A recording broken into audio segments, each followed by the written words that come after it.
ভাই আইফোন আমার কিনতে মন চাই। বাবার একদিন বলছিলাম, বাবা আমার একটা আইফোন কিনে দিবা। বাবা আমার দিকে তাকিয়ে বলতেছে, বাবা তোর একটা ফোন কিনে দিতে খুব ইচ্ছা করে, কিন্তু আমি 400-500 টাকা কামাই করি, রিক্সা চালাই, তোর আইফোন কিভাবে কিনে দেই? ভাই কথাগুলা আমার জন্য বলতেছি না, আমার মতন হাজারো মধ্যবিত্ত ছেলে আছে তাদের জন্য বলতেছি। আরে ভাই আমার আইফোন আছে সেটা আমি মানি, কিন্তু সবার তো আর আইফোন নাই।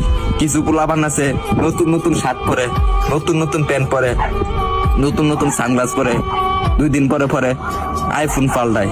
তাদেরকে উদ্দেশ্য করে বলতেছি, ভাই আমরা গরিব মানুষ, ভাই আমরা দিনের না দিন খাই, আমরা আইফোন কিনবো ভাই, কারণ 3 বেলা তো ঠিক মতন খাইতে পারি না। পরে হঠাৎ একদিন বাবা কষ্ট করে প্রতিদিন 100 টাকা করে জমায়া একদিন আমাকে 14,000 টাকা দিল। 14,000 টাকা দেওয়ার পরে একটা আমি 6S কিনলাম। 6S কেনার পরে আমি ভিডিও শুরু করলাম। ভিডিও শুরু করে এই যে ভিডিও দিতেছি আপনাদেরকে, হয়তো আপনারা ভাবেন যে আমি কথাগুলা বলি লাইক ভিউ পাওয়ার জন্য। না রে ভাই, সবার জীবনে একটা কষ্টের একটা গল্প থাকে, কাহিনী থাকে, আর আমি যেগুলা বলি